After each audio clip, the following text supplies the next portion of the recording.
So, welcome to the second episode of the Spiderpreneur podcast. And the Thank you. podcast, which is all about sustainable, personal, and also business development.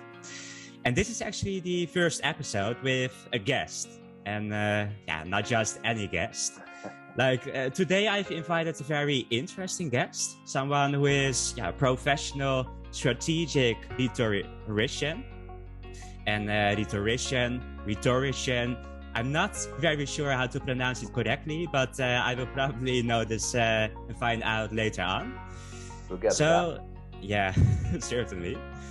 And the first time I heard about this profession, it, of course, kind of intrigued me because, to be honest, I've never heard about this before.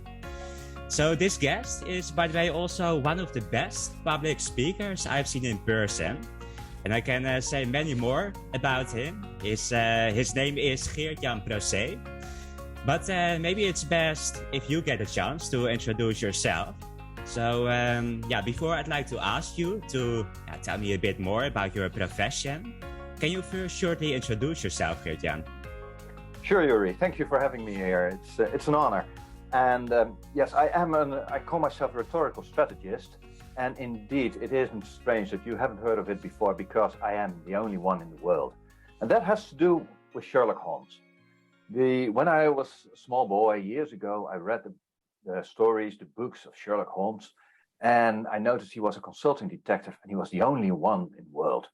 And then I realized when I grow up, I want to be something. I have no idea what it should be, but I want to be something and I want to be the only one in the world. And I had a lot of jobs after that, after reading those books, but it always stuck with me. And then when I decided to start my own business and work for myself, I realized this is the moment, this is time to be something of which there's only one rhetorical strategist. And as far as I know, still no other one has stood up.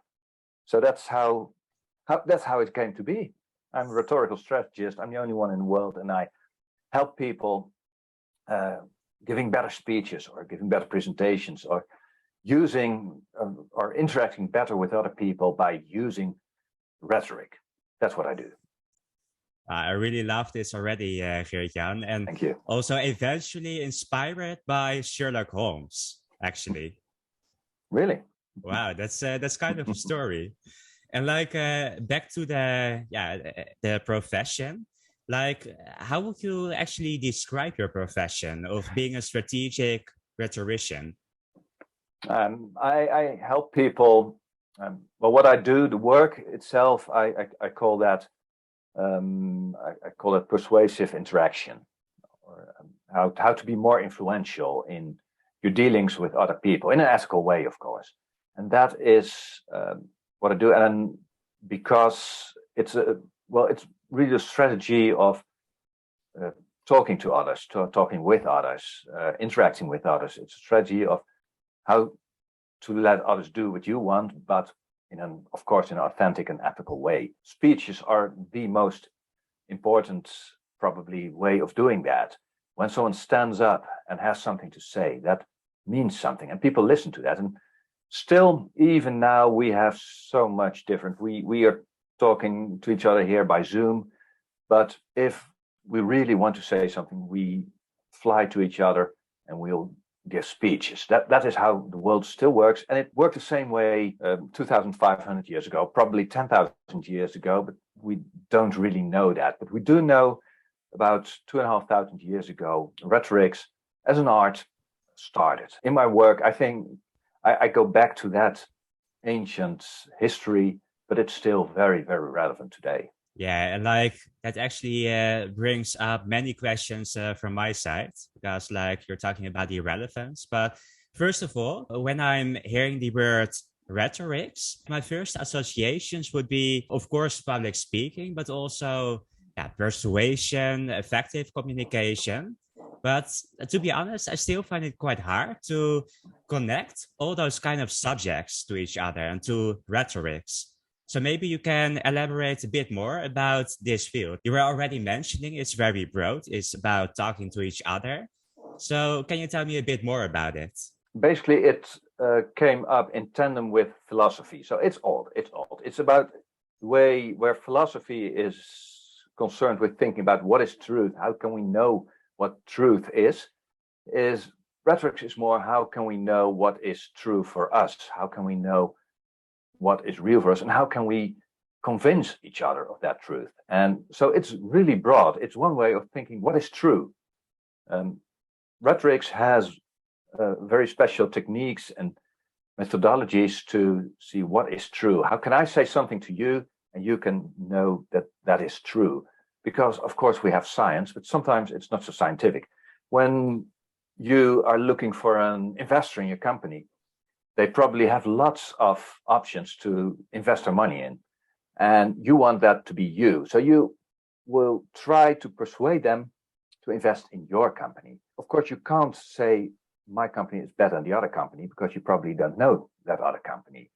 But you want to make it feel true to the investor that your company is the better investment. So this is truth in a way that is, you can't be scientifically. Still, there is some truth in it. What would be the best color to paint our walls? Of course, there's no objectively right color probably, but you still can say something more about it. So what is true in that sense, in the sense that we can both agree that it is true? That's one part of rhetoric. So knowing what is true for me and what is true for you and how can we make it true for each other? And then, of course, there's more, how do you say that? How do you put it into words? So the right words, the right way of saying that, that's not a part. And when you say it, how do you say it? Not only the right words, but the right way to say it. How do you stand? How do you look?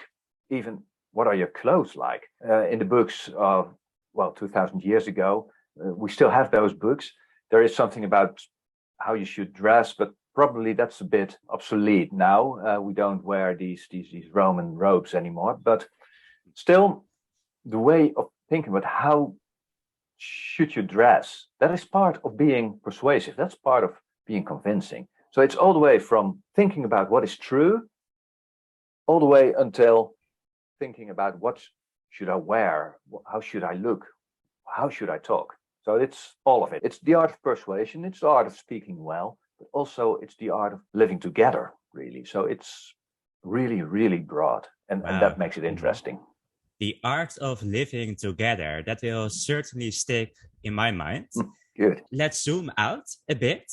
Why do you think, like in the world of today, which we are living in, why those rhetorical abilities are so important and also relevant? Good question. I think there are a few parts of and the answer must have a few parts. I think it's one, you are trying to find truth. There is so much fake news these days, so really searching for a common truth is important. Common ground is important.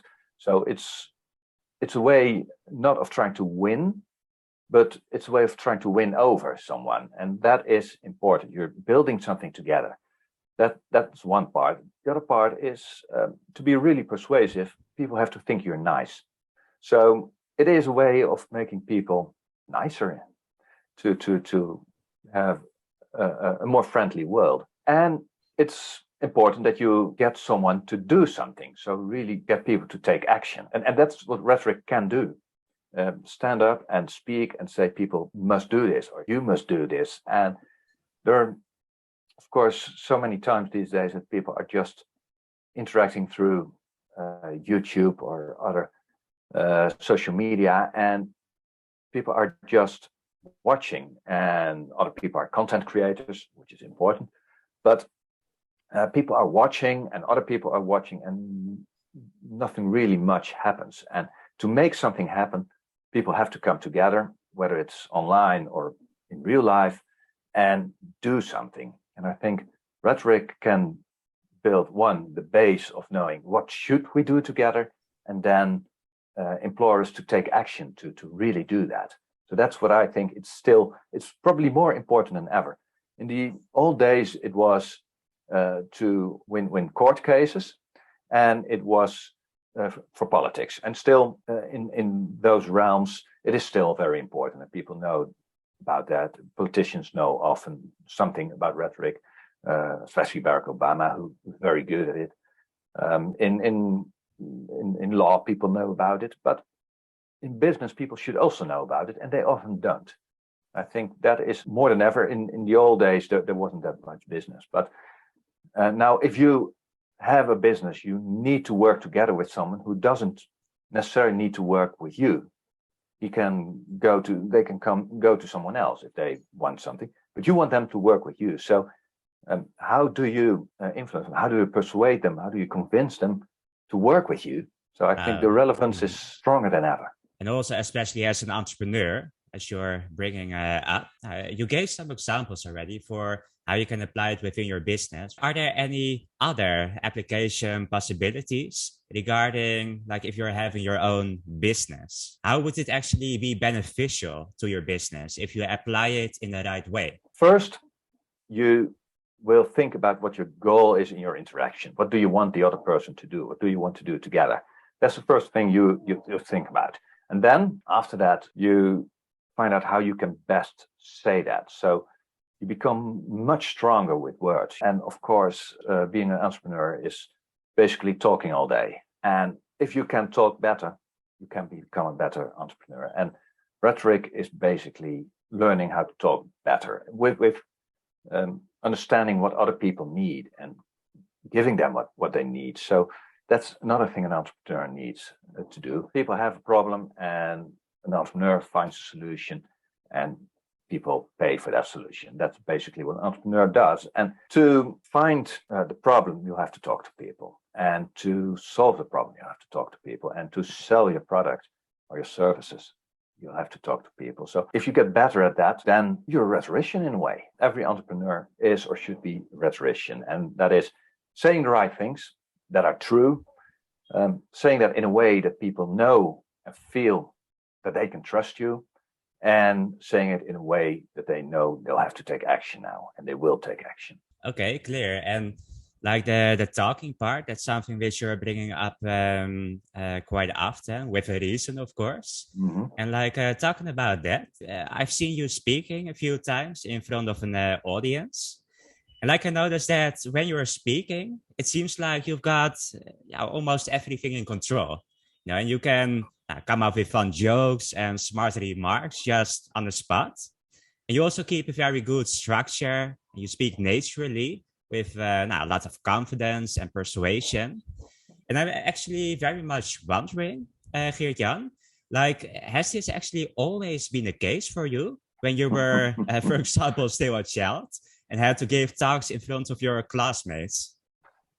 As a small child, yes, but probably most small childs. But then suddenly when you turn, I don't know, 11, 12, people get shy, and I did. And so I had to relearn it in a way. And there's a difference. Children say anything, and because they're cute, people listen to them. When you're not so cute anymore, you have to make what you talk about, you have to make that interesting. And for me, the point where it clicked was, perhaps I should tell you now, the tale of the ducks. When I was a student, I would be on the board of a small student organization, and I would be the president of that organization. And I knew I had to talk. And at that time, I wasn't sure about my abilities. So I took a course at university on public speaking. And one of the assignments I had was to give a convincing talk about ducks in the pond should be fed by the government, by the community. So people couldn't feed the ducks themselves, feed them bread, but that should be a governmental task. That was something I had to talk about. So it was not a really serious subject, but I decided to approach it seriously and really try to make the best case I could.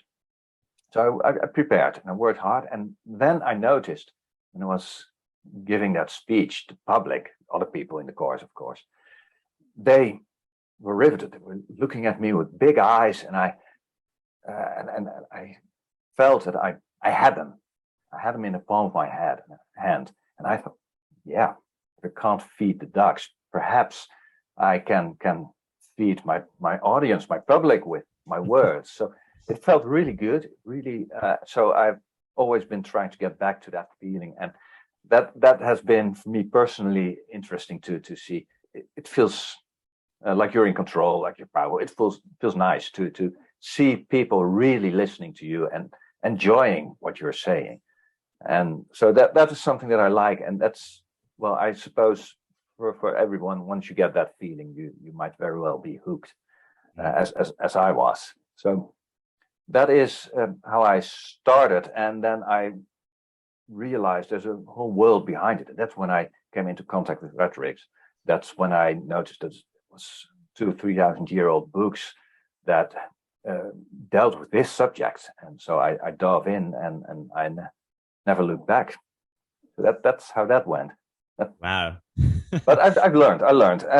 Even the best you'll notice even the best speakers, it's not a natural talent. Talent helps, but training, experience, it all helps. And when you know what you're talking about, you have enough bandwidth in your head to come to react to something that happens on the spot. You know where you're starting, you know where you're going, you know your story. It's important to know what the goal of your communication is. That's the main point, I think. You know where you are, you know where you want to go, and whatever happens on the way, you just can take that in and use it, or just let it go. But you know where to go, and you go there. And one of the last things you said, like that's actually also a great point you mentioned. Like it's not that you have to only be born with it and you cannot learn it. No, you can also learn it. That's what you're saying, actually, right? Yeah. What extent can you learn rhetorical abilities, and to what extent do you believe you actually have to be born with it? Depends how good you want to be, but no, you can learn almost all of it. You can learn almost all of it. It takes a bit of time, it takes a bit of practice, but it's fun, and anyone can learn it, I think. When you see the great American presidents or the great speakers among the American presidents, I'm not sure how great they were as presidents, but President Obama and President Clinton, there are some old movie clips of speeches of them when they were younger. They were very good in their prime when they were presidents, but before they were that, there are some speeches of them, and they're still, you could still sometimes find them on YouTube, where they really weren't that good. They have learned tremendously, and when you're good, people think you're born with it, but really you can become a good speaker. I think that's the message for you, for me, for all of us, for your viewers and listeners. You can become a good speaker. So there's still hope, right? There's lots of hope. There's always hope. Very nice. Yeah. And actually, it's fun that you're saying that, like, for example, different presidents or other people who are now really at a level that it looks like they are a very born natural speaker.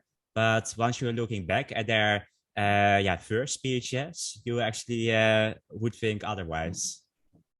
We're all starting somewhere and improving. So it's important to just start. And if you think it's important to become a better communicator, better speaker, it's important to practice and to become better. A few years ago, I started rock climbing in a rock climbing hall, and I still rubbish, but I have improved a bit. So that's something you can learn as well. And everyone knows if it's a new sport you're taking up, you suck at first, but then you learn. And as long as you enjoy yourself and you put in the effort, you become better. And that's the same with speaking, basically. I don't know where it comes from that somehow people think that you can speak or you can't. It's strange, because no one thinks it's the same with football. You become better. And of course, some people have more talent and some people put in more time, but everyone can learn how to decently kick against the ball, I suppose. Yeah. And everyone can certainly learn how to speak, because it's something born. Everyone can speak, but you do need to take some time to improve. Okay, but then there's still the question, of course, like imagine you wouldn't be a born natural speaker, then how would you improve? Like what kind of secrets would you actually share to become an effective speaker, Geert-Jan? Well, practice. It's not really a secret, I'm afraid. Now, first practice. Take time. Words are your weapons here. Words are your tools. So one thing is becoming better with words. So you want to read a lot. You want to write a lot. But most importantly, you want to speak a lot. Speech, perhaps get some feedback, perhaps not. But practice and words. When you read or hear someone say something in a very interesting way, think about why that is interesting, and you do that for a bit, and after a while you might want to try a rhetorical handbook, because it was all thought out ages ago. But first start with listening to people who you think are good and try to figure out why they're good. But there's one easy practice I still do occasionally. It is take just a few lines of text you read somewhere and you find it interesting. It could be a novel, it could be a non-fiction book, it could be anything, it could be a newspaper, it could be something you find on a website, but just read it, copy it by hand, write it, and then read it again. And you'll notice that something has changed. The text has more meaning for you, and you relate on a deeper level to that text. And that is something, text and words can be interesting. I think once you learn that and be interested in that, you're on your way to become a very good speaker, probably. Wow, okay, that's a practical tip and something also I'd like to experience myself. So thanks for that. I mean, I can imagine now, Geert-Jan, like you can consistently deliver well-structured and also persuasive speeches.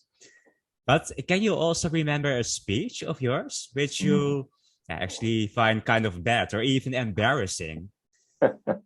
Well, one of the things I'm a bit lazy. Sometimes I tend to under-prepare, and that is, over-preparing a speech is bad, but under-preparing some speeches is worse.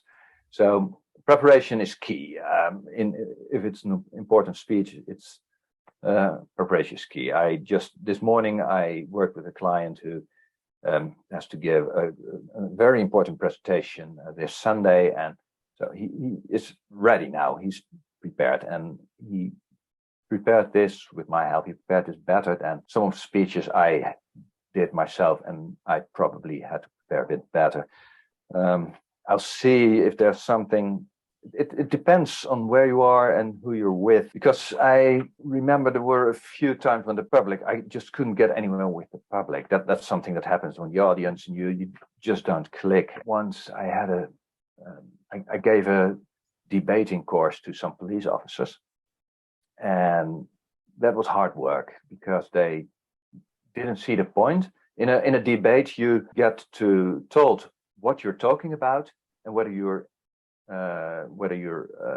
oppose it or whether you're in favor of it.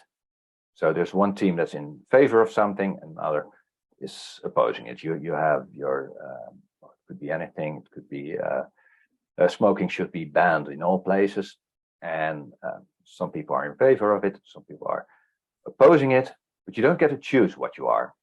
Someone picks it for you. And of course, at this debate for police officers, I told them they would be speaking about all drugs should be legalized. Some would be in favor of that, and some would oppose that. And the officer who would be in favor of legalizing all drugs had really a hard time doing that because he couldn't argue something which he didn't agree with himself. And there was another time I remember there were some bankers, a group of bankers who I would be training on professional flirting, it's called, I believe, was how to really make a connection with someone while you're speaking.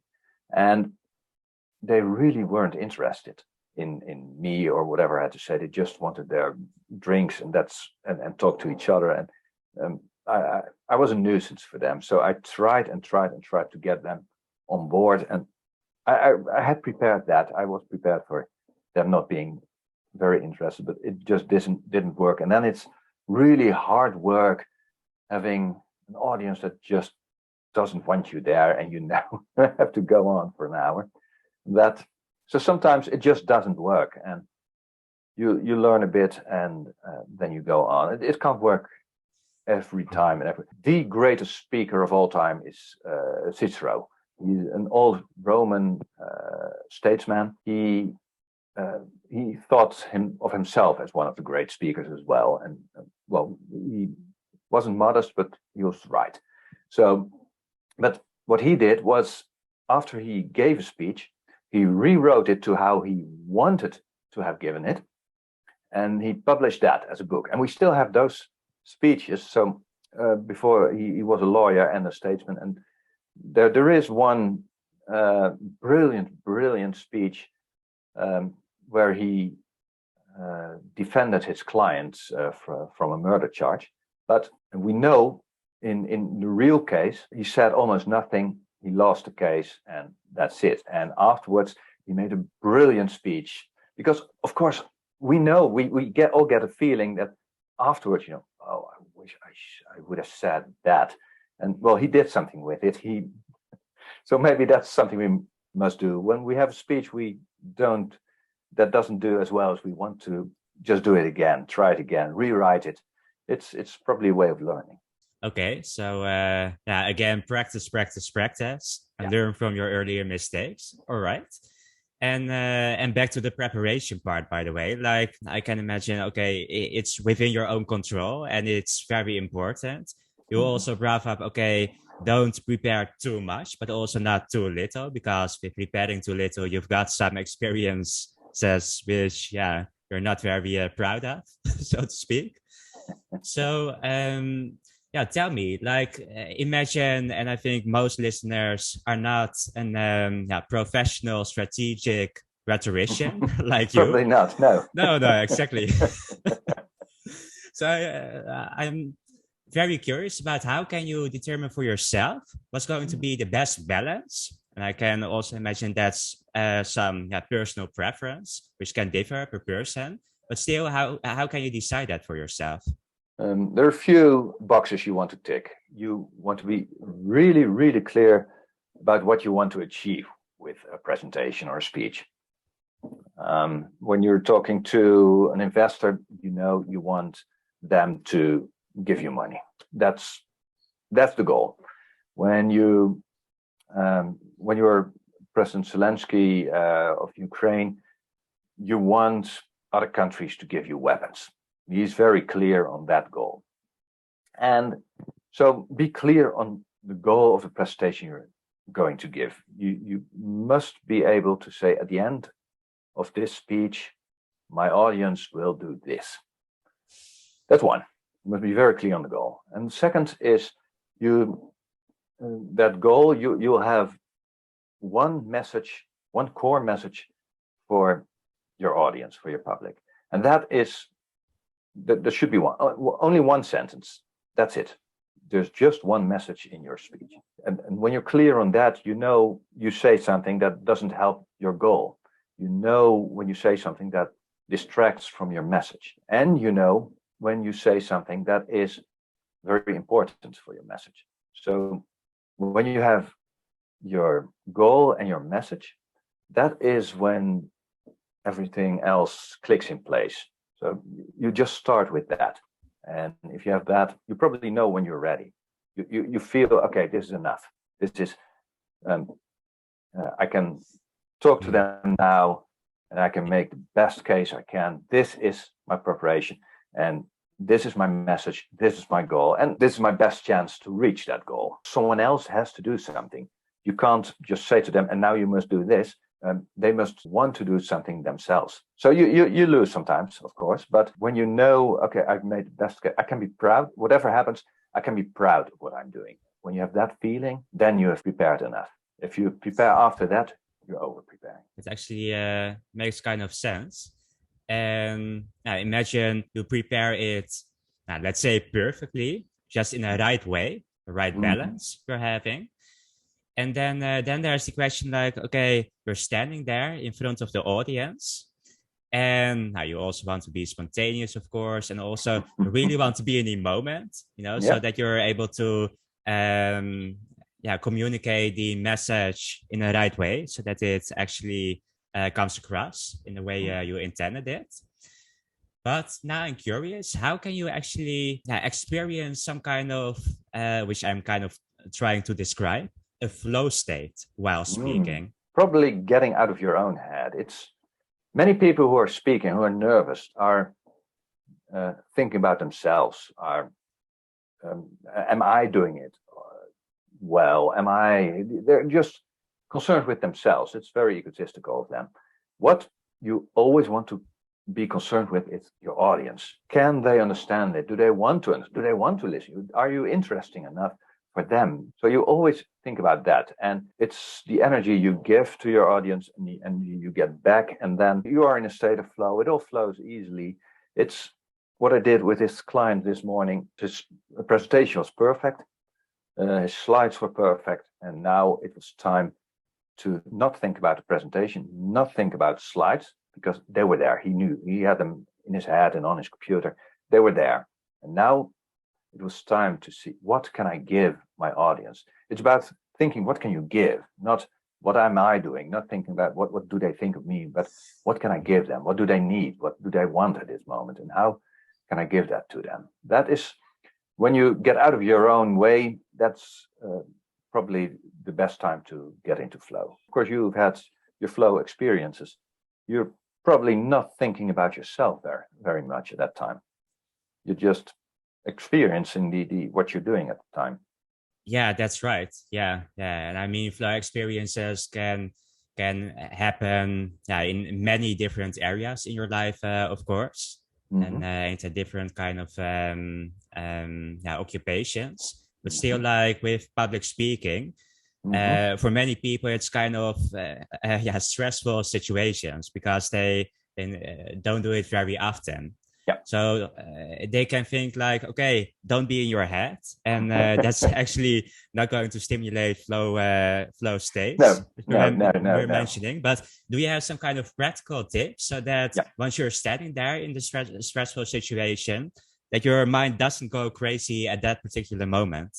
Well, it always can happen, of course, but one is, don't make yourself too important. It's concentrate on what you're giving them, concentrate on them, on the audience. They are there for you. That's an honor, and you try to respect that, and you try to give them a present in a way. You make it interesting, you make it important, because often people blank or black out when they're thinking about what should I say here? What is my? They're thinking about their text, about their lines, and instead of, okay, at this point, I'll need to give them the opportunity to see, when you're pitching to an investor, for example, I need to give them the opportunity to see how successful we can be with the right investment. And I want them to be part of it. And then it doesn't matter if you black out for a bit. It doesn't matter if you stumble on a few words, because you're there to show them the worth to them, your worth to them. And that's a whole different mindset, because often you stumble a bit, and then you get nervous, and then it spirals out of control. And by just concentrating on them instead of yourself, it doesn't spiral out of control. And there's one more practical thing I think that's interesting here. It is, of course, you have your story. Well, let's go back to the example of a pitch. You probably have something about the product or service you're building. You have something about the market research you've done. You have something about the team you have. So those are all building blocks. And if you can think of smooth and interesting transitions, that is when it all comes together. That is so when you can say, well, of course, we have the markets. We know the market, and the market needs this. And what they need is this product. But this product wouldn't exist without a great team. And then you can talk about the team. So it all works together if you make your transitions between the different parts, if you focus on them a bit. So in your preparation, if you focus a bit on your transitions, and in your presentation or in your speech, you focus on your public, you probably be all right.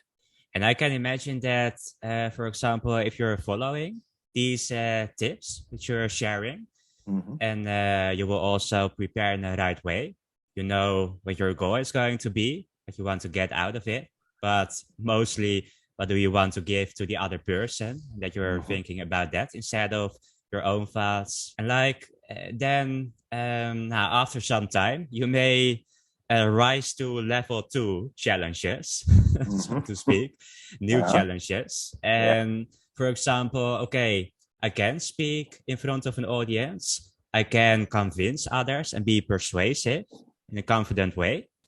But how can I still be authentic? And talking about this topic, authenticity, like first of all, how would you define authenticity in the context of public speaking and rhetorics? That's a very good question. It's really strange because we're using words to get others to do what we want. How can we be authentic?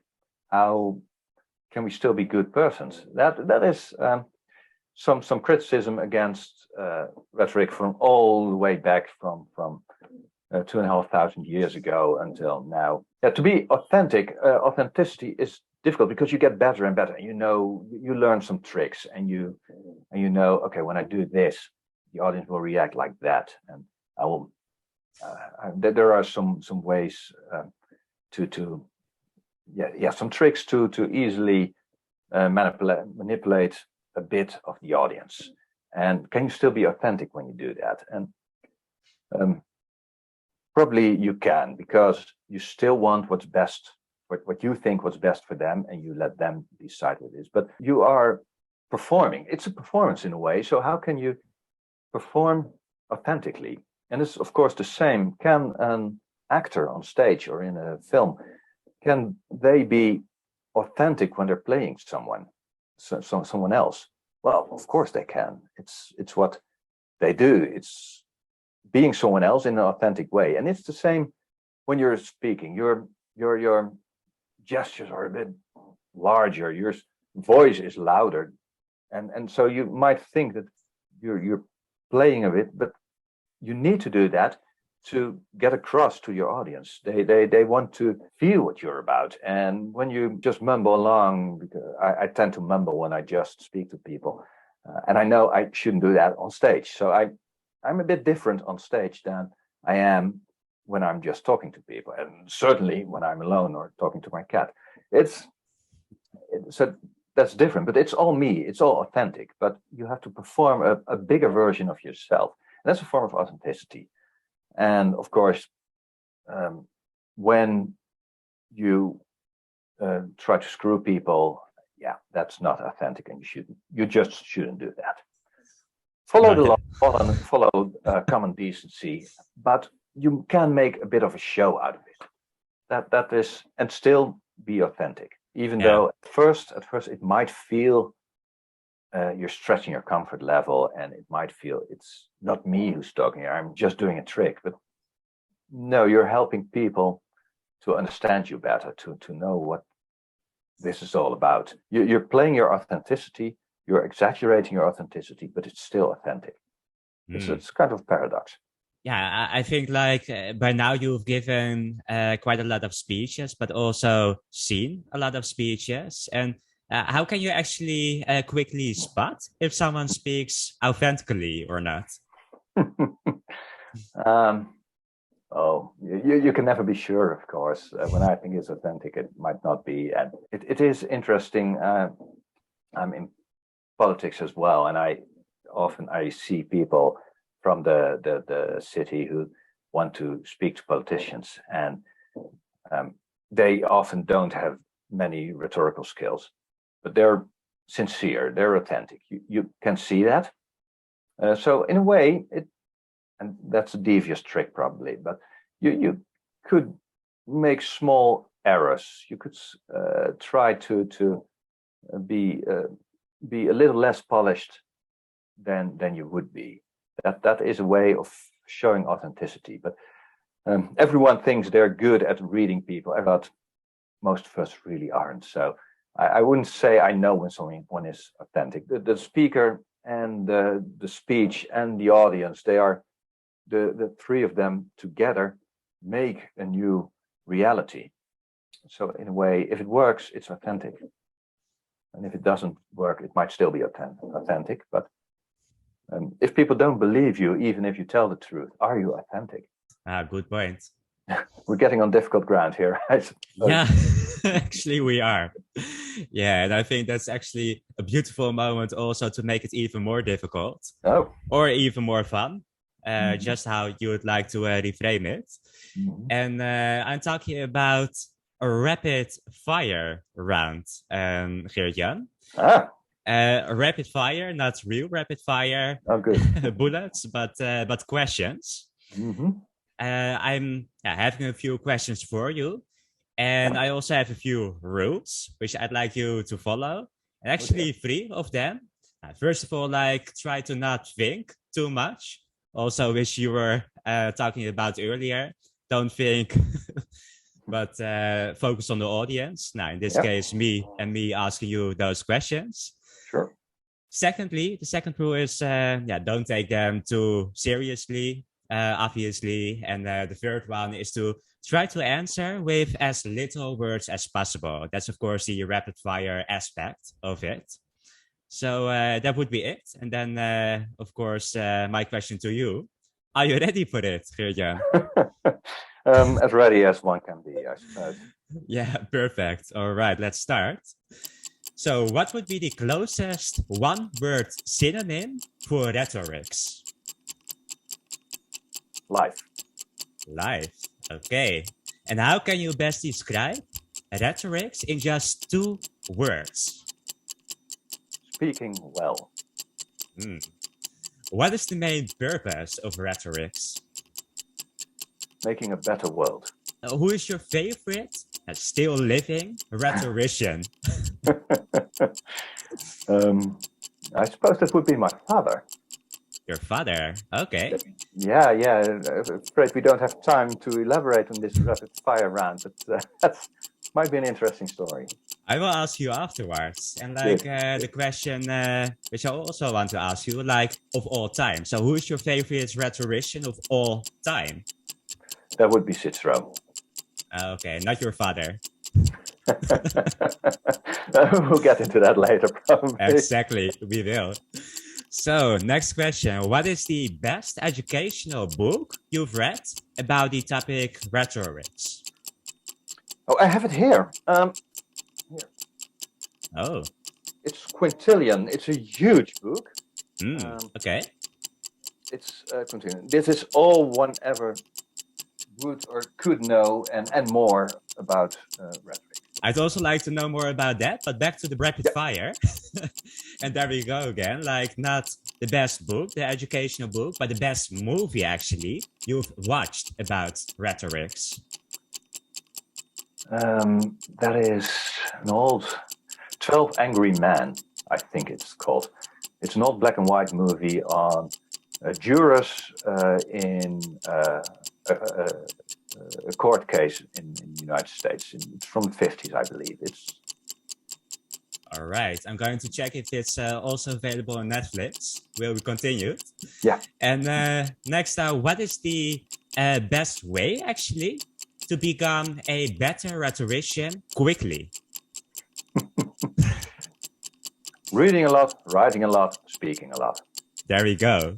And what can you already do today, Geert-Jan, to become a better rhetorician? Try to think of something you want to convince someone else of, and then make a story of 2 minutes where you do just that. Okay. Yeah. So say you want to convince someone to live in Barcelona for a while. Just say, okay, I think everyone should live in Barcelona for a while, and then in 2 minutes convince someone about that.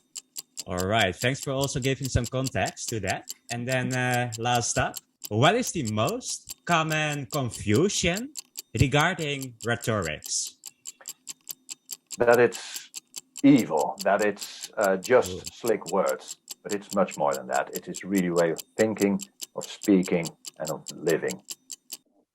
Okay, so not about manipulating, but rather influencing in a good, positive way if used Exactly. properly. Exactly. Okay. Exactly. You got it. You got it, Yuri. Yeah, already.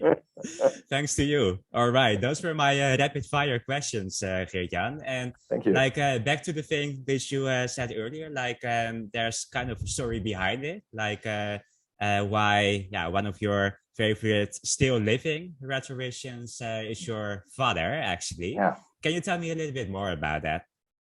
I told you about when I was a student, I followed a course on public speaking, and after that, I became interested in rhetorics and developed that interest. And at the same time, without me knowing that, my father, who was a philosophy professor, he developed the same interest.